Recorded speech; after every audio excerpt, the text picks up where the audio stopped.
We encourage everyone to open and have their Bibles open to the book of Ephesians. Ephesians chapter 4. Ephesians chapter 4. And let us take time to read beginning verse 12. But to be able to establish the context, dapiton mo nako sa pagbasa sugod sa verse 11. Verse 11 up until verse 16. And I shall begin reading verse 11. And he gave some apostles, and some prophets, and some evangelists, and some pastors and teachers,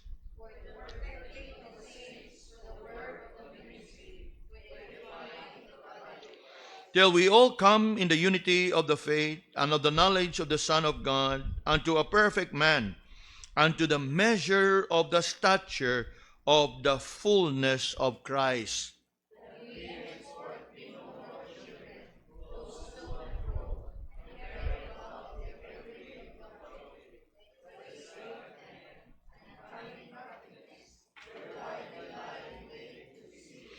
But speaking the truth in love, may grow up into him in all things, which is the head, even Christ, from whom the whole body fitly joined together and compacted by that which every joint supplieth, according to the effectual working in the measure of every part, make it increase of the body unto the edifying of itself in love. Sa atua karon nga pagpadayon sa atuang series of messages from the book of Ephesians, particularly from chapter 4 onwards, we have considered last week the message of spiritual gifts. Ug atuang nasayran sa atuang pagtuon ni adtong milabay nga semana, nga unlike the gifts that we have learned from Paul's letter to the Romans, gifts pertaining to exhortation, to teaching, to ministering, to waiting, to encouraging, and likewise those gifts that have been mentioned in his letter to the Corinthians, gift of tongues, gift of healing. It is interesting to note that in his letter to the Ephesians, he did not mention about such gifts, but that rather he mentioned about people to whom he gave gifts in order for them to be a blessing to the church. So unlike sa ato ang makita diha, kay kung atong mahinumduman, in his letter to the Ephesians, Corinthians, and Romans, naa diha magisgot ganitag spiritual gifts, naa diha anang tulo ka mga bahin. In his letter to the Romans, in Romans chapter 12, in his letter to the Corinthians, 1 Corinthians 12 to verse 14, and in his letter to the Ephesians, it's in here in our text, Ephesians chapter 4. But unlike his letter to the Romans and in his letter to the Corinthians, in which he highlighted there particular gifts like healing, ministering, teaching, waiting, exhorting, and so on, here in our text, he mentions about people, not gifts, but rather people to whom he gave the gift. Somehow it makes it even more interesting because diha atong makita, as we have learned in our previous messages, that unto everyone grace has been given. Sa ato pa, sa matag miyembro sa simbahan, gihatagan taniya og gasa.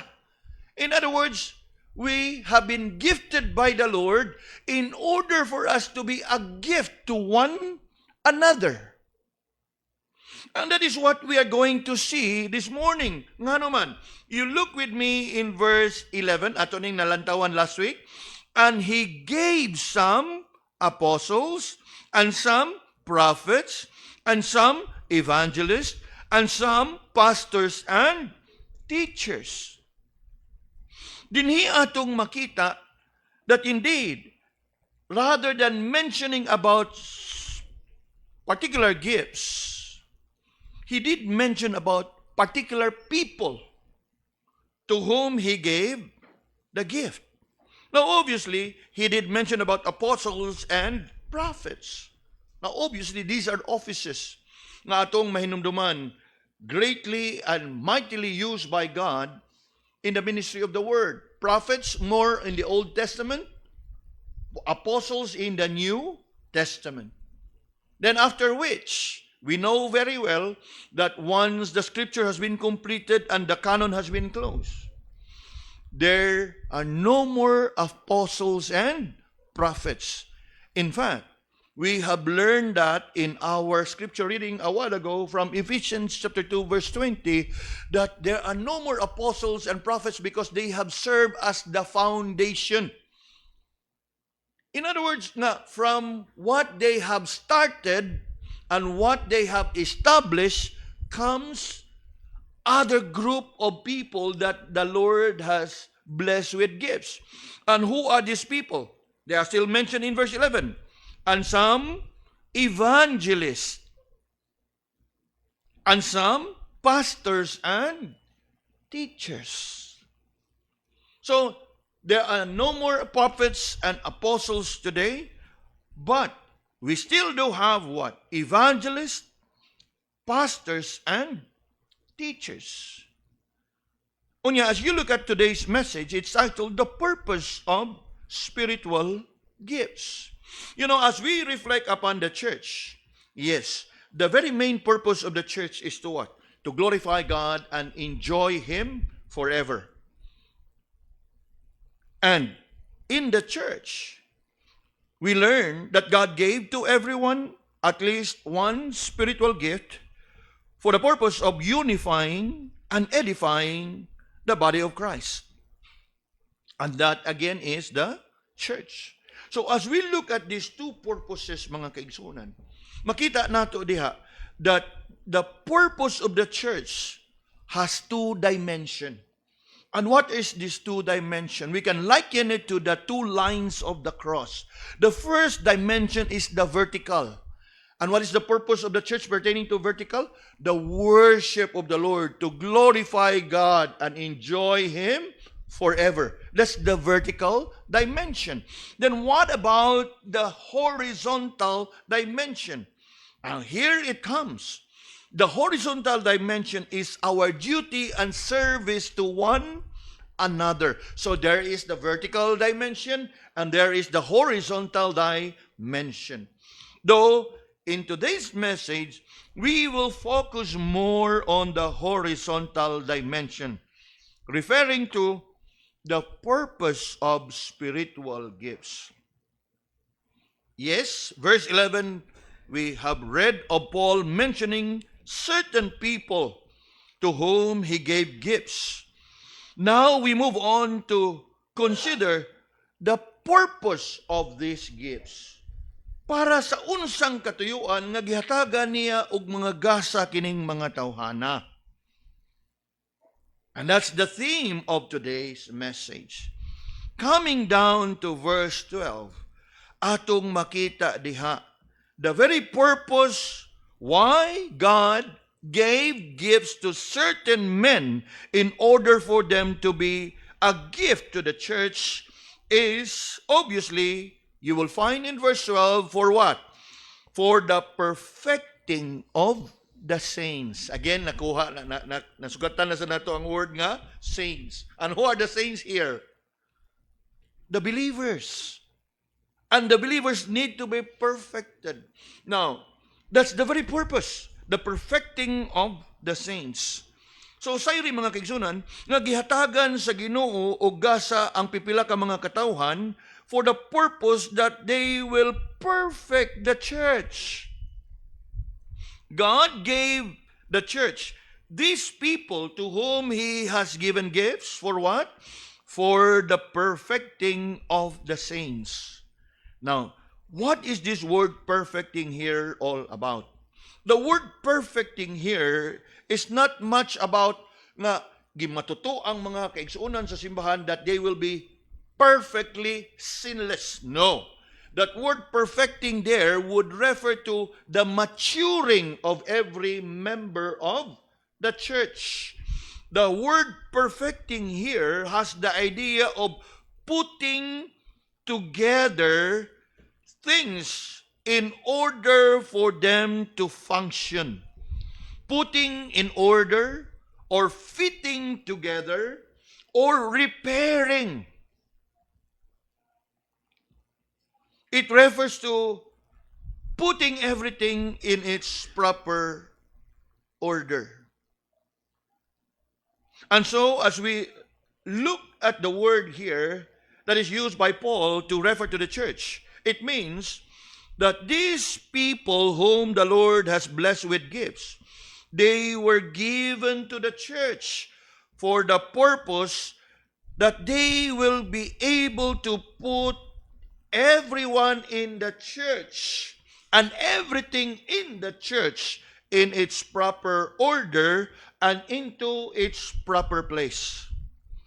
Or that the church might be complete, as we read in the second half of the verse. Verse 11 goes on to say, for the work of the ministry, for the edifying of the body of Christ. So dinhini-ini mga kaigsunan kung atong tutukan, yes, here we find the threefold purpose of the church. Now, hinumdumi that I did mention about the vertical dimension and the horizontal dimension. What we are talking here now is on the horizontal dimension. Pertaining to vertical dimension, there can only be one. And the purpose of which is what? To glorify God, to exalt God, to worship God. That's the vertical. What about the horizontal? It comes in threefold. The purpose of spiritual gifts is for the perfecting, for the equipping, and for the edifying of the body of Christ. So mauni katuyuan nganong gihatag sa Ginoo ngadto sa simbahan kining mga tawhana. Kinsa ni mga tawhana? Ang mga tao nga iyahang gibless og mga gasa. And through these people to whom he gave gifts, he wanted that by these people and through these people, the church will be perfected, the church will be equipped, and the church will be edified. Now, ato ang gahinan sa atong oras ug panahon. Kung sa unsa nga paagi nga kining tanan ma-accomplish. Kung atong mahinumduman, in the book of Acts, in Acts chapter 6, Acts chapter 2 records the Pentecost. And during the Pentecost, yes, there were added unto the church many.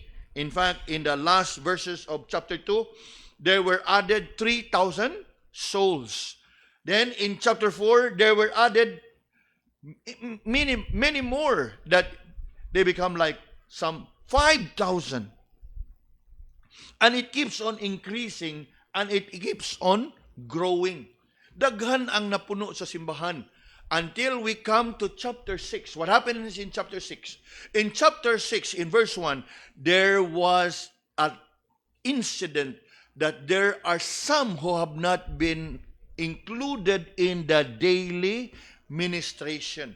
That's the word that is used in verse 1 of Acts chapter 6. There were widows that have not been included in daily ministration. In other words nga, adunay mga pipila ka mga sakop o miyembro sa simbahan na wa na ma-appeal sa pag-apod-apod, sa mga pagkaon, wa na ma-appeal sa pagbahin-bahin sa mga panalangin. Ug tungod niya na, they went to see the apostles. And when they consulted the apostles, mga kaigsunan, if you can take a quick look in verse 2, the apostles told them, it is not reason that we should leave the word and serve tables. So nakita nato diha nga ang mga apostoles ningon nga dili maayo alang kanamo nga among biyaan ang ministry sa pulong haron nga kami mag-serve diha sa inyohang mga pagkaon. Now, sa pag-ingon sa mga apostolis na ana, they were not saying that it is not important. But in comparison to the ministry of the word, nakita sa mga apostolis nga it is not wise that we will neglect the ministry of the word and serve tables. And so what did they do? They suggested and advised the brethren, go and find among you 7 men that you will find in verse 3. Now, unsa itong makita diha? Atong makita diha nga diin ang mga apostoles, they know their calling very well. That their calling is for the ministry of the word. Nga naman, because it is through the ministry of the word that the church will be perfected. The word perfected also could mean that the church will be established. Established in what? Established in the truth. Established in sound doctrine. Established in their faith. Now, kung ang mga apostol mo let go sa ministry of the word, then that becomes a what? Na neglect na biyaan, dili na nila mamatuto ang mga kaigsunan sa kamatuoran sa pulong sa Ginoo. Who's going to do the teaching and preaching? They were the ones whom the Lord called for that ministry. Are we following? So, somehow, makita nato diha nga, yes, the primary purposes of these gifts is to perfect. Especially if you will be committed and faithful to do and use your gift as it is. Nga naman, it is through the faithful teaching and preaching of the word that the believers will be established. And once the believers will be established, by and by, listen carefully now, by and by, as they are established in the truth and in the faith, thereafter come a time that they will be equipped for the work.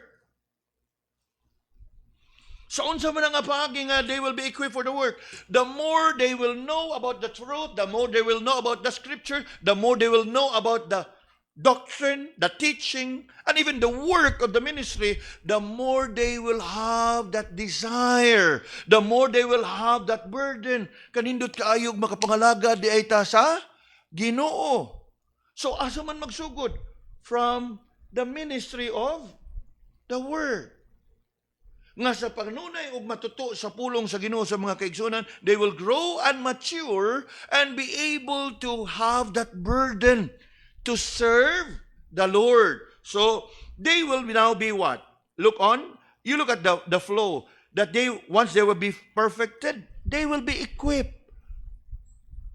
Nga naman, kay daghan na sila nasayran sa kamatuoran, they would know ug unsay maayo nilang pagabuhaton. Unya, once they rise up to take on the work of the ministry, what happens? The church surely will be edified. Na imagino nimo ang usa ka simbahan, di lang ta maghisgot sa gidakpon sa gidaghanon.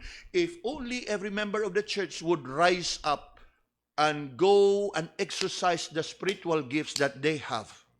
What happens to the church? Surely the church will be effective. Surely the church will be efficient. Nga naman, everybody is up, well and about doing the work of the ministry according to their gifts. Imagine na ragod kung ikaw sa tibok nimong lawas. Remember, Paul used that illustration in Corinthians that we are many members of one body. Imagine na sa makadiyot if all the parts and members of the body are functioning well. Of course, the whole body benefits. Di ba? Kanang giingon nila nga optimum health. All systems go. All is functioning well. But what if a portion is unwell? Another portion is not doing well. Another portion is affected. Another portion, there is some swelling. What happens? The entire body is also affected. Siguro makapanikay-sikay, makalihok-lihok, pero bikil. Nakuha na to, imagine na to, we are suffering from gout or arthritis. We are suffering from some bodily infirmities. Makalakaw, makalihok-lihok, pero naay bikil. But if every member of the church, as they have been perfected by the teaching of sound biblical doctrine, each one of them will be mature, nang manandihang word nga perfecting, and as they have been perfected, they are now able to what? Take on some task, duties, and responsibilities in the church. And once everyone is able to take on duties and responsibilities in the church, what happened to the church?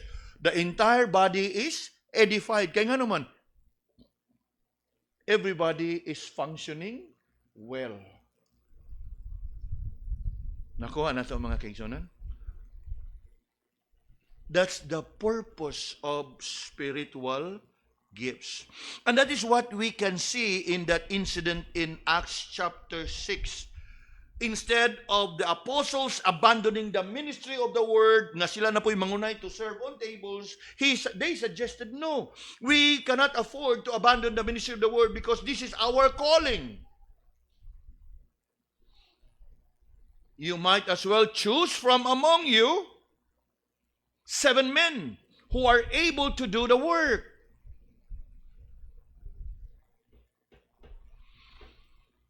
Now, but na ko nga atong makita dinhi that as we are established in the truth of God's Word, nga padayon ta nga na matuto diha sa kamatuoran, ug padayon natong gikat-on ang kamatuoran, by and by, without you realizing it, God is working in you to the point nga ikaw mismo would also have that burden in your heart. I must rise up and serve the Lord according to the gift nga iyahang gihatag nganhi kanako. And if everybody in the church would rise up to that occasion and to that level of maturity, what happens to the church? The church become effective. The church become efficient. And once the church is effective and efficient, that is what we read there. The equipping and the edifying of the body of Christ. The edifying of the body of Christ. Now, as we look at it, mga kaigsunan, as we think about the apostles and the prophets of old, and in our time, the pastors and the teachers, yes, please understand, the pastor can serve as usher. Yes, no question about it. The pastor can serve as doorkeeper.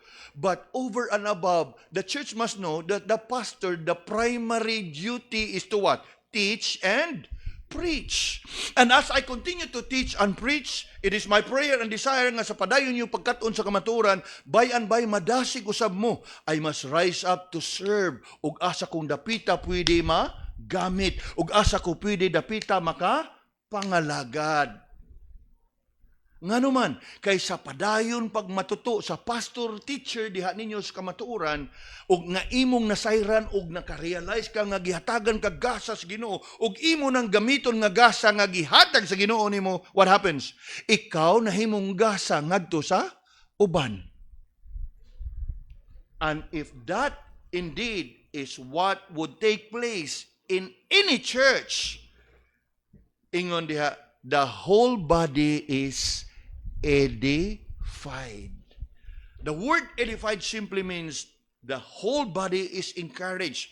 No, kinsa ko di ma-encourage og ang tanan madasigon nga mga lagad sa Ginoo?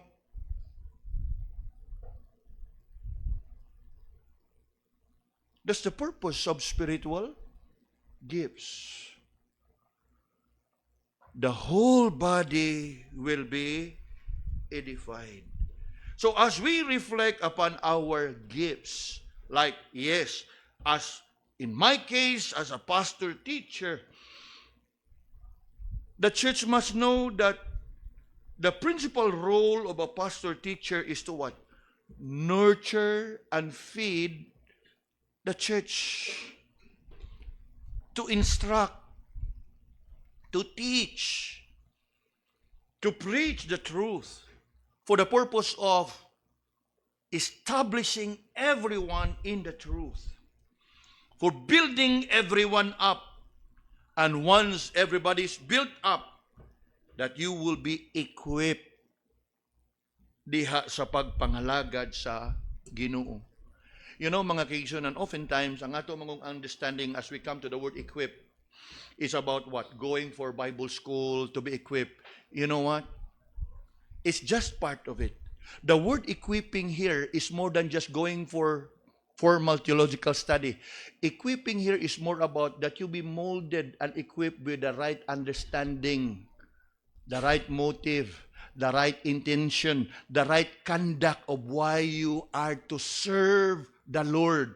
Not of vainglory, but for the glory of God. And you know what? This does not happen overnight.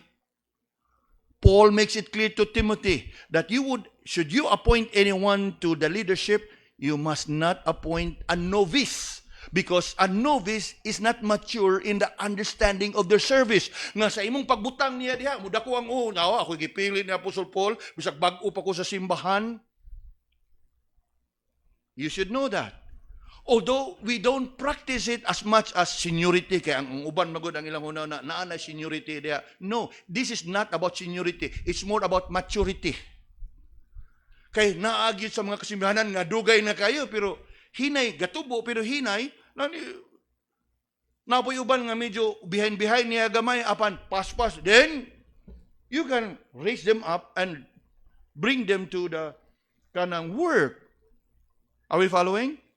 So, that is the idea behind the word there, equipping. This is not much about equipping for full-time theological study. Although to some who may be called for full-time ministry, it is a must. But we're talking here in a church context. In a church context whereby, yes, pastor teachers, nurture, feed, teach, and preach, instruct for the edification. That is one. But another is the equipping of proper understanding, attitude, behavior. Nga naman, mabitaw ka na nga naiuban, nga bago pa sa simbahan niya, tungod sa kabag-o sa pagtuo, ganahan kayo mo tambong sa tanan, prayer meeting, tanan. Of course, ako as a pastor, I am thankful. Salamat sa Ginoo ginana. But I know for sure nga bayan-bay na gini panahon nga mubahar ni. Kay na ay gitawag na to og kanabang initial nga kalipay.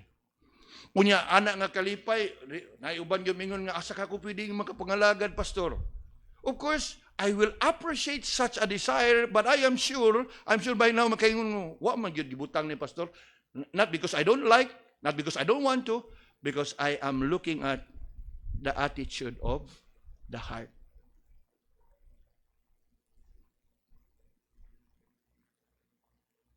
Are we following? Because serving the Lord is not about being all over the place. Nga makita ka nga naagid ka sa tanan, no. It's about having the proper attitude sa imuhang pangalagad. Kaya nga naman, kay og magbutang ka diha og tao nga immature by and by, kung ang imong gusto that the ministry will be effective and efficient by and by, maura hinuunay makadaot sa ministry, makahinder sa buluhaton.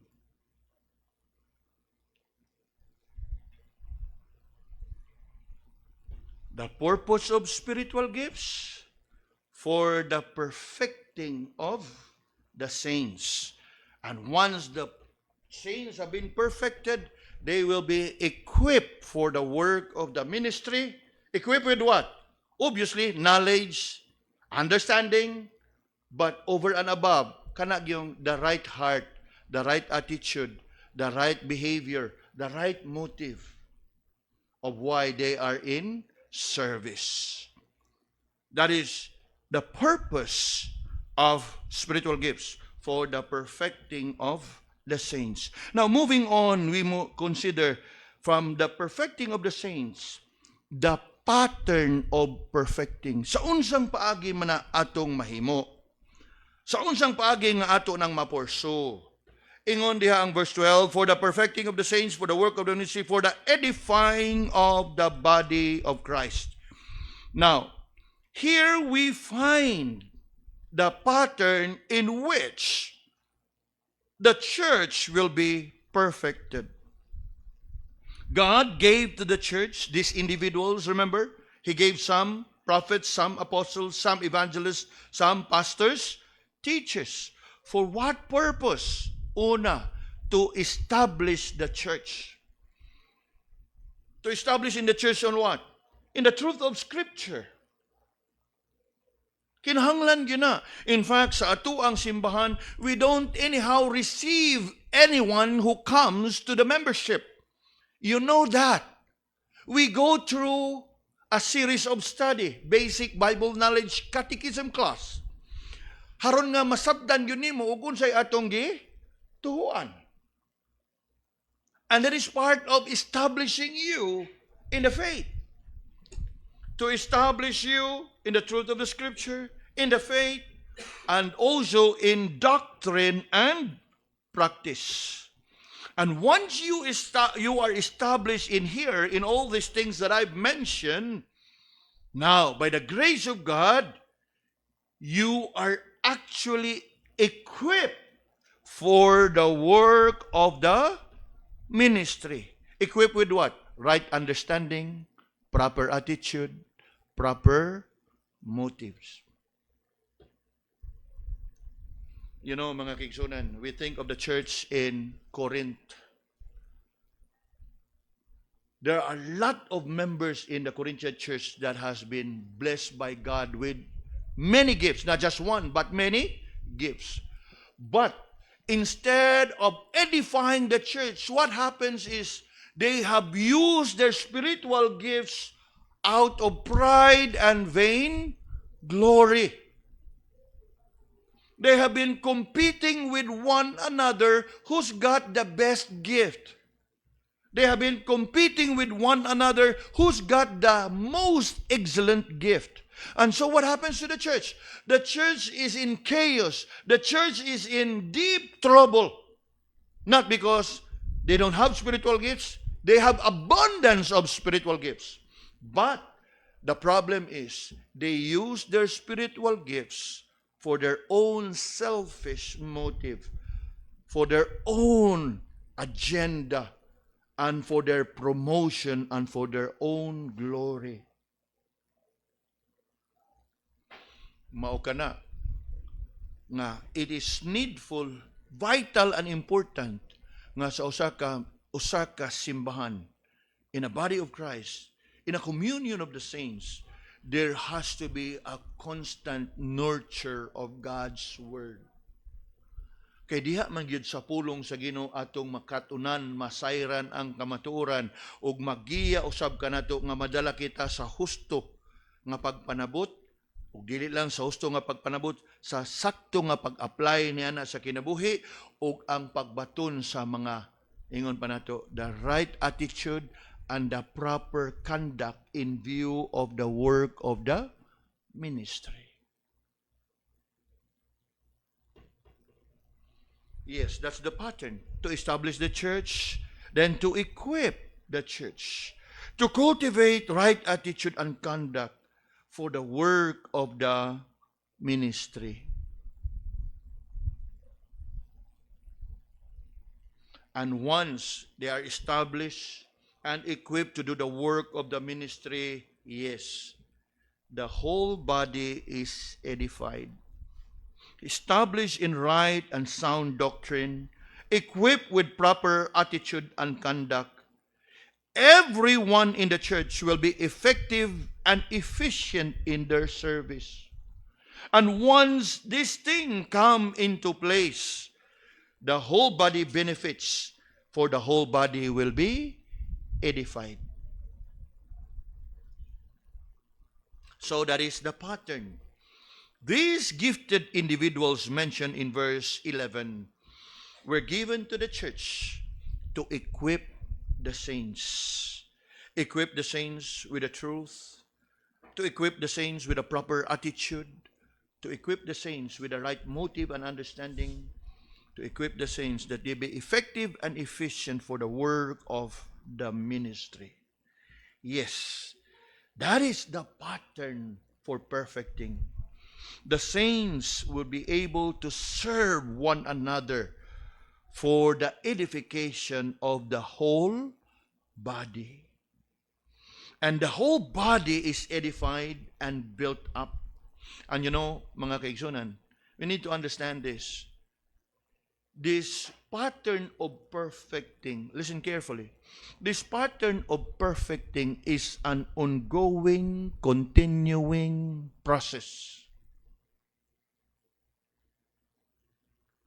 You know, nowadays, yes, there are churches that has been, ingon pa na to, make a big fuss about like issues like discipleship, mentoring, and so on.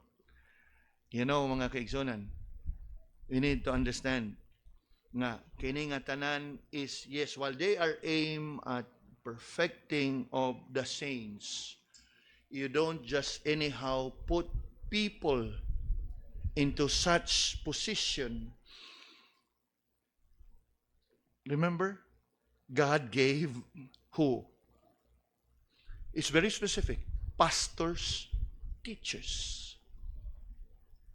And we happen to belong to such a fundamental and conservative branch of Christianity that we don't anyhow, of course, kanindot kayo if by the grace of God, naagi, come a time nga somebody can really like be able to fill in. Of course, some of you are on your way.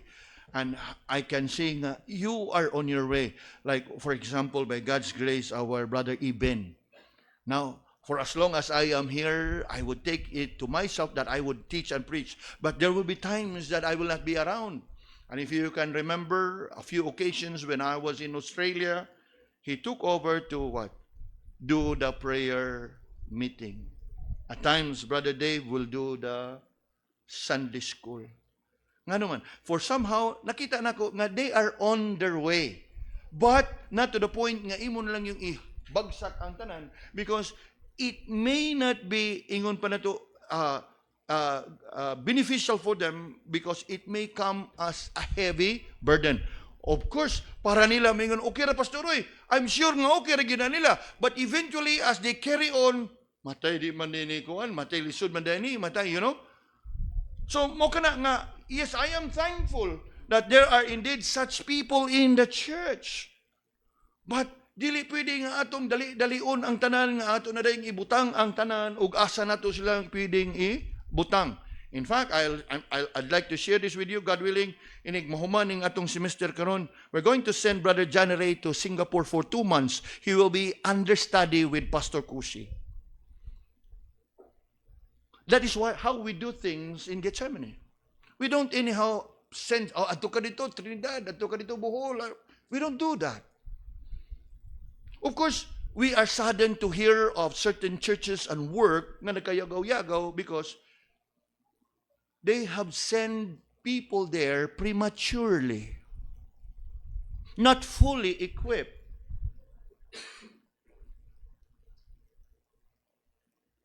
Kaya nga naman, ang katuyuan gani nato, nga atong imperfect, immature, in order for them to be equipped.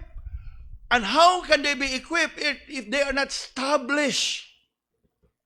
Gani, dako kaya nga challenge kaya nga naman. Si Pastor, during our conversation, he asked, padadin niya ko sa grado anang bataa.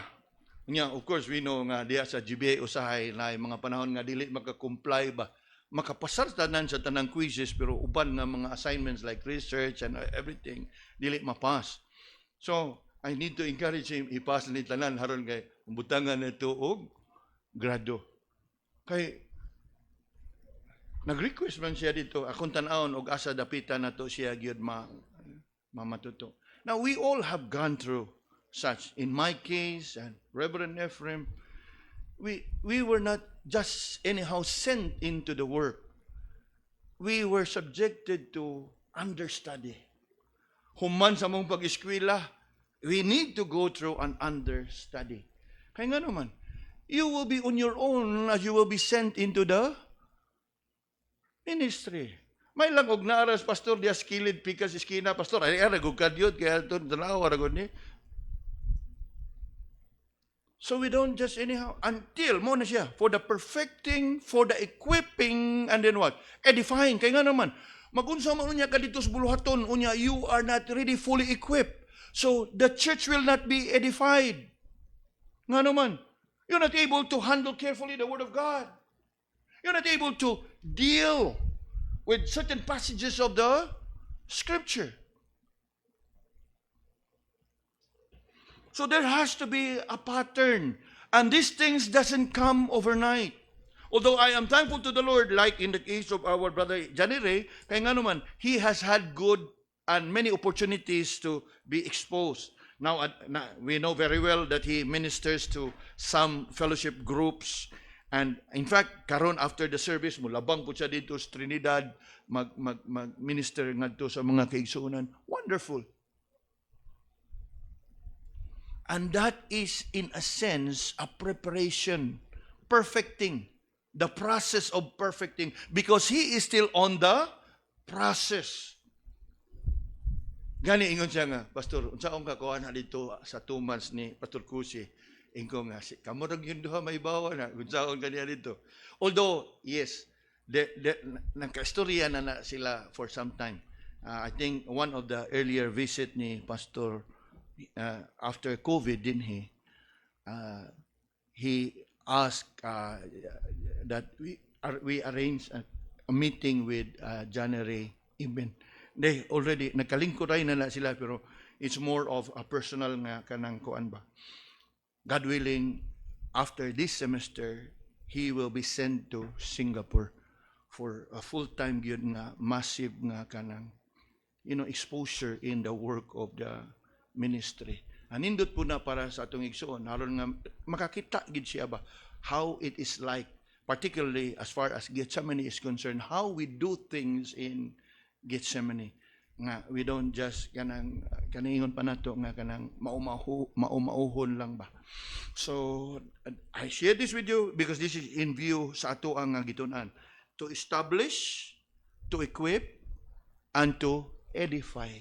Nga sa panahon nga ato na dayon siyang ipadala sa buluhaton, he is equipped. Equipped to what?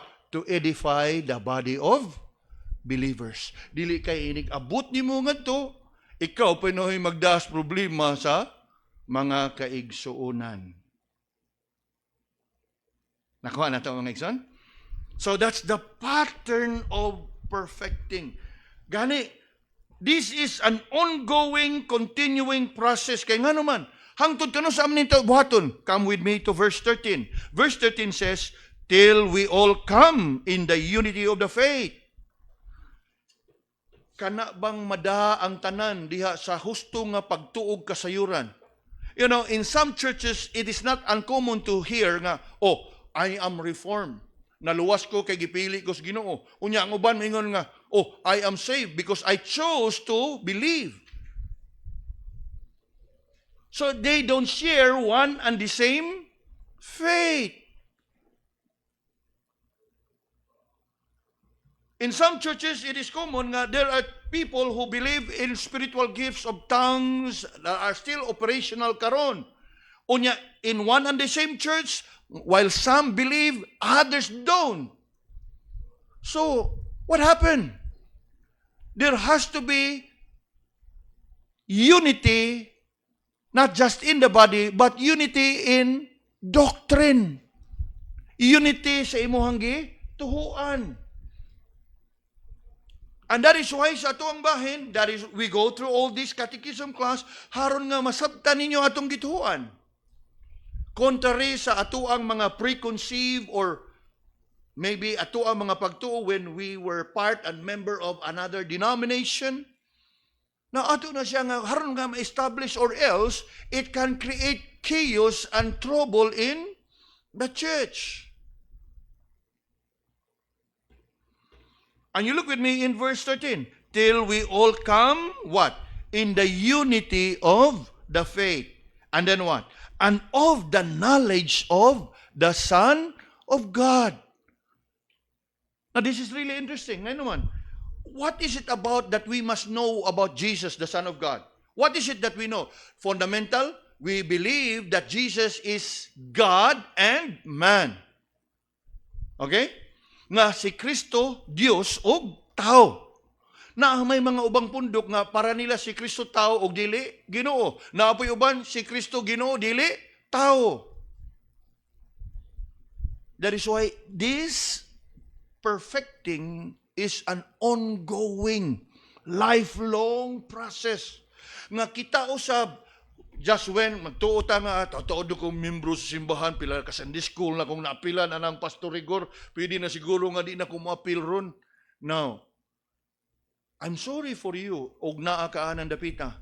I would encourage you to keep on coming, to keep on joining, to keep on attending, because the purpose of our study of God's Word is what?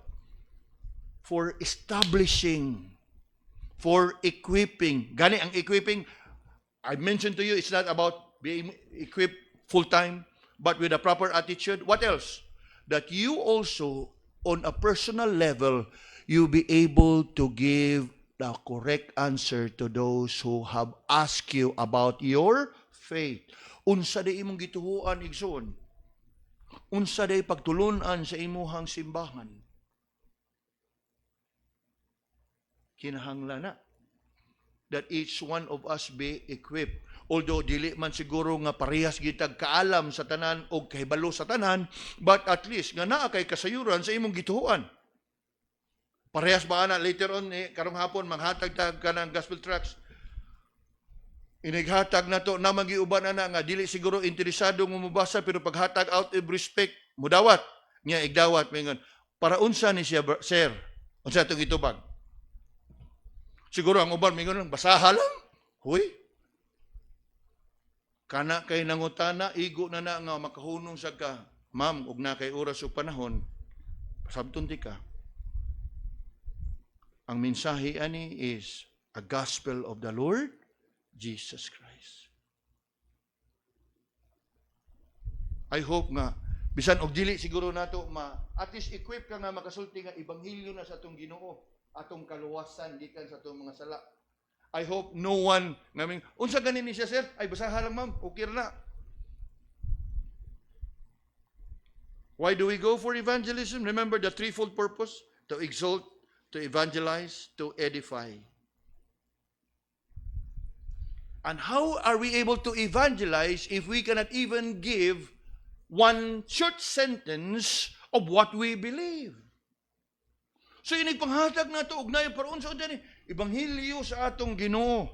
Nga diin atong nasayra ang kamatuoran nga ang kaluwasan anaa kaniya pinaagi sa pagtuo. It will not take even 5 minutes. Kana kung mangutana, ngayuban kayo mudawat malang out of respect. Oh, praise the Lord. Pero ugnaagi mo huno nga, unsa din ni siya? That would serve as a clue or cue diha nimo, uy, interesado. Atong storyahan. Pero mindful, conscious ta, nga di po nato tason pag-ayo. At least nga it will give him some background na eventually madasig siya sa pagbasa. Kagahapon nagpatubil mi sa ato ang church band. Unya sa pagpatubil na ang gas attendant kay interesado ba. Kaning inyo sir nga simbahan unsa man ni born again, unsa man ni siya. Ingko nga born again protestante. Sa nindot yan ang pagsimba sa protestante kay naagi praise and worship. Ingko mo ba naka-appeal day ka? Ingon siya nga, naka-appeal ko.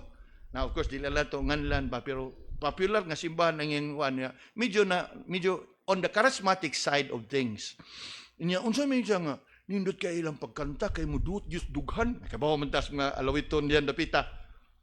Unya karon ingko nga unya. Unsa man mo nasabtan didto? Siya nga dili mo gaon lang akong pamati. Ingko nga sunod o makaadto ka paminaw sa mensahe. Ayaw lang og kakontento nga magaan ang imong pamati sa kanta. Unya kay bisan nga nahuman na among tubil kay gasigi gyapon siya istorya. Akong gihatagan og gospel tract ingko nga Brad basaha unya na. Kay samtang nindot pamation nga muragaan imong pamati dasigon ti kas pagtimbang-timbang magpabilin pa ka diha kay ingon man siya nga katoliko gid siya sukad pagkabata ingko magpabilin ka diha og imong tan-awon dinhi og may tungod sa kamatuoran. Ingko dili ni siya pinugsanay imuha ng desisyon. Pero kung nakadungog na ka o nakapaminaw ka, unsa imo na ayaw kanunay sa pagdawat sa kamatuoran nga diri man ko na tao, diri lang sa kong mamatay. You pray about it. Hantun nga taas-taas among istorya, hantun nga naabot lang ko nga hangin nila sa ni among ligid kay human pagtubil aron taas. hangin sa ligid. So, nahatagan ako siya o gospel tract. Of course, we are used to doing it, but we trust nga ang balang espiritu kung magalihok diha kaniya. Now, all glory be unto the Lord. True. Nga naman, kay mo na siya diha, till we all come to the unity of faith and the knowledge of the Son of God. Kay nga naman, yes, everybody knows Jesus Christ, but what is it that you know about Him? Nakuha na to? Yes, even gani atong mga kaigsoonang Muslim sa Mindanao, maingon ka, Jesus Christ, oh, Jesus. They know who Jesus is, but what knowledge do they have about Christ? Of course, para nila, dili nila, wa nila simbaha, wa nila himayaa si Ginoong Jesus. Pero they know. Ang uban usab, nakaila sila kang Ginoong Jesus, pero what kind of knowledge? False, wrong, erroneous. Nga naman, kaya ang ilahang pagtanaw kang Kristo, tao, dili, Ginoo. Ang uban sad, Ginoo apan dili, tao. Napagiuban nga 50-50. 50% Ginoo, 50% nga tao. Na unsa magipagtulunan sa pulong sa Ginoo? That Jesus is 100% God and 100% man. So, how would we come up to such a kind of understanding? Sa kanunay nato nga pagtuon sa pulong sa Ginoo. And who's behind all this? And He gave some apostles, prophets, evangelists, pastors, teachers. Mo kana nga naatila kalain gasa. Unya sa ako ang bahin o sa bahin sa mga magwawalig, mga magtutudlo, missionary and preacher, mo puni gasa nga gihatag sa Ginoo. Unya sa among paghimo niini og kamo padayon nga mamatuto mo tubo sad mo mao na ni established, equip nga makahimo na sad mo mudawat og mga katungdanan og responsibilidad nga diin makapangalagad sad mo sa Ginoo. Still in verse 13, till we all come to the unity of the faith, the knowledge of the Son of God, unto a perfect man. Kana bang fully equipped na kas kamatuuran ba? Fully equipped sa kamatuuran, look at this, unto the measure of the stature of the fullness of Christ. Kanang nahibaw ka og nasayod na gyud ka sa hustong pagtulunan og doktrina mahitungod kang Ginoong Hesus. Nganong kinahanglan man na? Nganong kinahanglan na? Come down to verse 14. Nganong kinahanglan na? Verse 14 says, that we henceforth be no more children, tossed to and fro. Now, nahibaw ta ang mga bata, dali na kayo nato atong tiyaw-tiyawan, ilad-ilaron. Dahil tagaan tika kindi. You know? Nga naman, because we are not established sa unsay atong gituhuan. And why the need of all these spiritual gifts? For the perfecting, the equipping, and the establishing. Nga bisan og unsang mga pagtulunan ang mutumaw, dili na kang mada.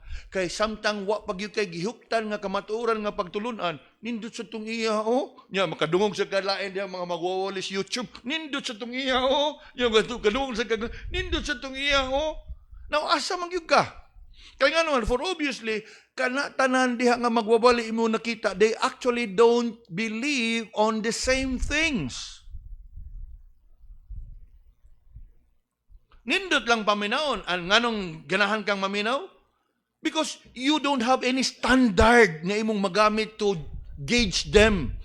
Naminaw lang ka. And they are always, you know what? If you are not established in the truth, everything you hear will always be impressive. Oh, nindot sa to siya musulti, mahal siya kay mo bat-bat. Pero ang pangutana o kamatuoran ba bat-bat.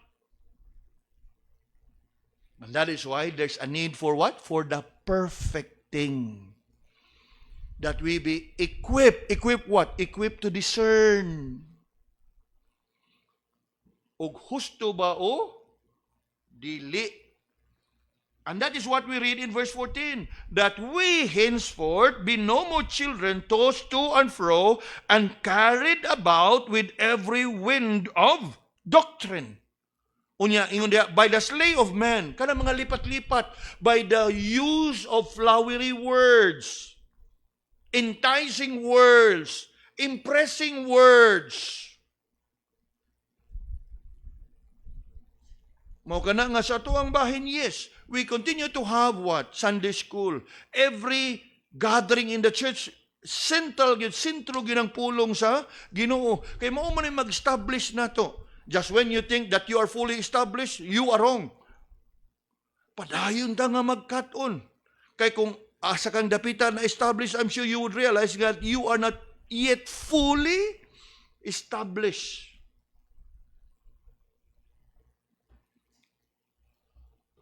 Gani, ato nang nabasa kaganiha in verse 13, unto the measure of the stature of the fullness of Christ. That we henceforth be no more children tossed to and fro, carried about with every wind of doctrine by the slay of men, and then what? Uncanning craftiness, kana mga ilad-ilad, whereby they lie in way to deceive. You know, mga kaigsuunan, naata karon sa panahon nga tungod sa kamoderno sa teknolohiya, daghan tag ma-access unya sa atua bang tinguha nga ganahan ta maminaw sa pulong sa Ginoo. Well and good, pero be very careful kung kinsa na inyong paminaw, because they can be eloquent, they can be very impressive. You know, in every area nga imong tanaw, nindot kay sulti, maayong presentation, logical. Yes. But be very careful. Kaya nga naman, usa sa pagpahimangno sa atong Ginoo, talking about the last days, there shall arise many what? False prophets.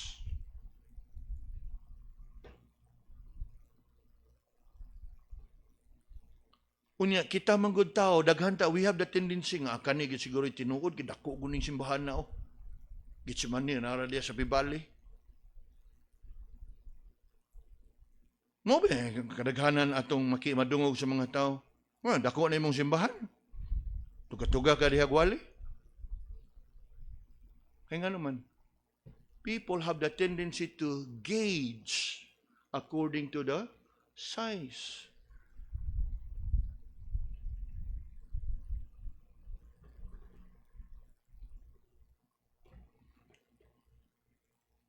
You cannot miss on the pattern. There has to be establishing for the purpose of equipping, and then what? Edifying. Unya, gikan sa perfecting of the saints, the pattern of perfecting. Now we move on to verse 15 and 16. The promotion. Unsay katuyuan? For the perfecting. Ug sa paylaing katuyuan? For the promotion of unity. You look with me in verse 15. But speaking the truth in love may grow up into him in all things, which is the head, even Christ. Nga mutubo ka diha sa imong pagtuo. Unya sa imong pagtubo diha sa pagtuo, the more you grow all together with your fellow believers. You're growing in the Lord. And as you grow in the Lord, yes, you become effective and efficient diha sa imuhang paggamit sa imuhang gasa, nga ang uban nga imong kaubanan diha sa lawas in the body of Christ are also been edified.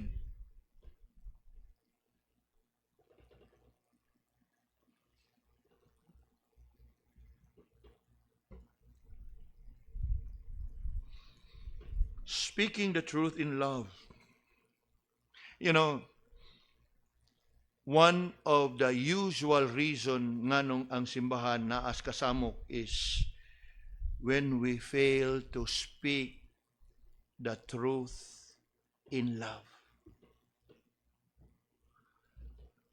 It is possible that you are speaking the truth, but you are speaking the truth in somewhat a different way. Not in love. Hurting, offensive, discouraging.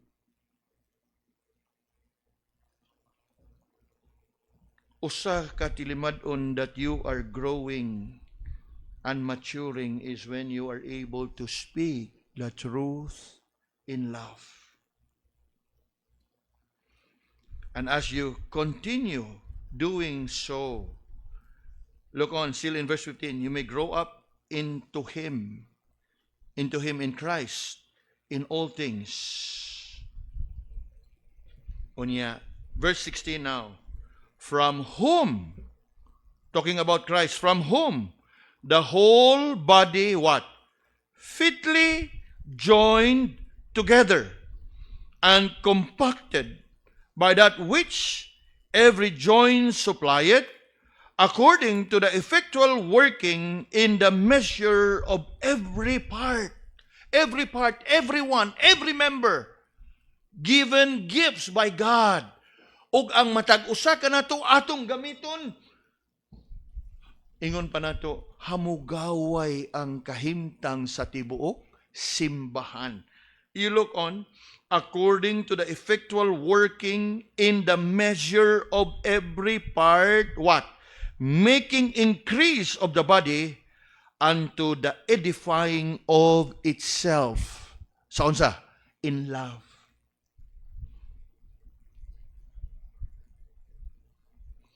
I want us to look at this very closely, mga kaigsunan. If you can still remember in earlier messages, back in verse 3, we are told that we are to endeavor the unity in the Spirit. And we are to endeavor in the unity in the body.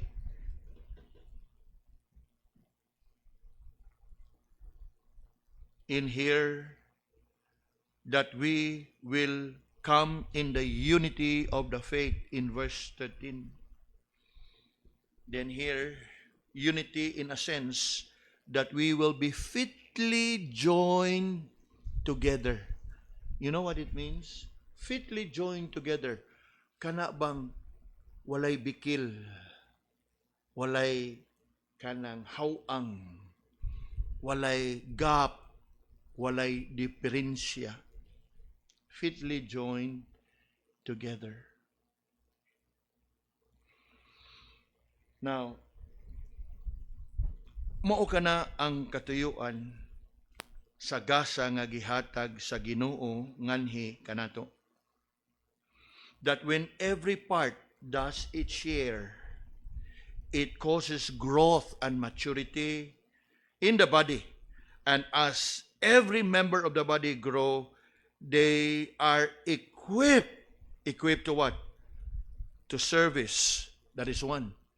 They are equipped to complement one another. They are equipped to edify one another.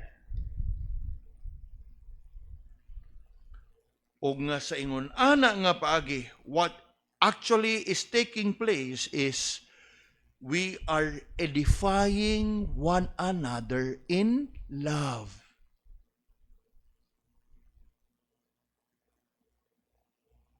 You know, mga kaigsunan,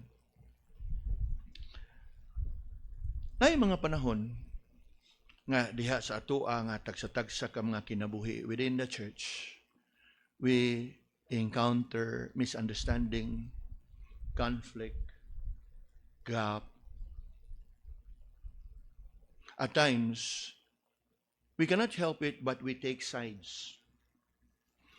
And in taking sides, no matter what the other side would say, sarado ka because you're inclined to take the side of the other party. May we learn to really, at the end of the day, we are all part of one body. That in between these two conflicting parties, ayaw kalimti nga, puros na siya miyembro sa usa ka lawas. O ang usa maapektaran, surely maapektaran gyapon ang usa. Kaya nga naman, nauragod ta sa usa ka panimalay. And that is very important nga diin ato agi ng lantaw diha, speaking the truth in love. Careful that you will not jump into conclusion nga imong hukman, imo nang i-condemn for at the end of the day, nga nabitaw muraba og mo lurang nabitaw ang tanang abog nga niagi tungod sa kasamok. You can see clearly Dili man di ay. It's not what you think. That it is best for us. Nga diin, umao ba? Then we pray. Umao ba? Then we encourage, we comfort. That we also be able to hear from both sides. Kay more often than not, we have the tendency to take sides, to sympathize, especially if, ang usapot na ako issue po, Derico.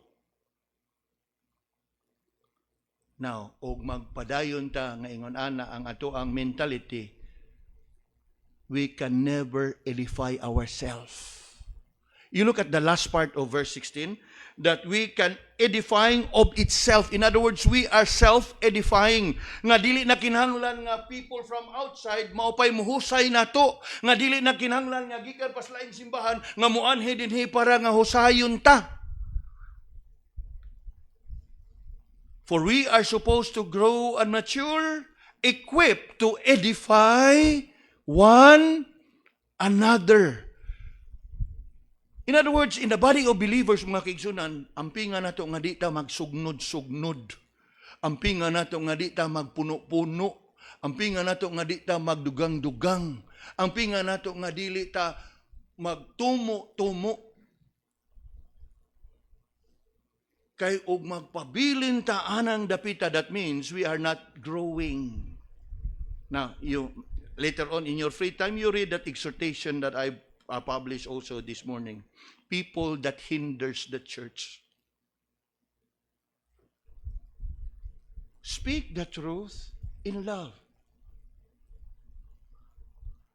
Haron nga in whatever differences, we will be able to what? Edify ourselves. We will be able to learn from our mistakes. We will be able to rise up og asa ta dapita nga pangdol, asa ta dapitang nasayop, asa ta dapita nakasala sa usag-usa, asa ta dapita naka-offend. Come to terms. You talk about it. And in talking, speak the truth in love.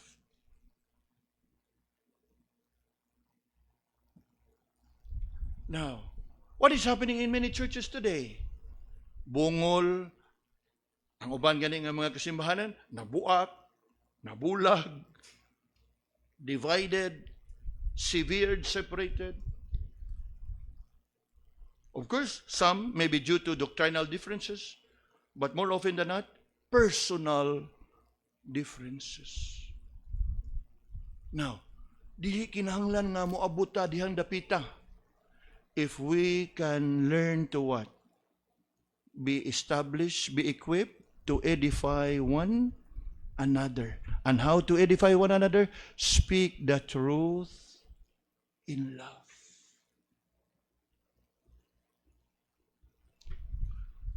Remember what Paul said in verse 3? Sa bisan unsa nga mga issues, always remember this, endeavor to keep the unity. Makasamok man ni, makaguba man ni, ato ning ayuhon sa paghandol. Ato ning ayuhon nga dili masamok, maapektahan ang tibuok nga simbahan. Ingon ana na siya igsoon. Dili ta mo sunod sa naas kalibutan nga maglinabaya islapok diha sa social media. Because the purpose of spiritual gifts is to promote unity, not animosity, not enmity. Inumdumi that spiritual gifts are God-given ability to serve God and the brethren in such a way that Christ will be glorified and everybody in the church will be edified.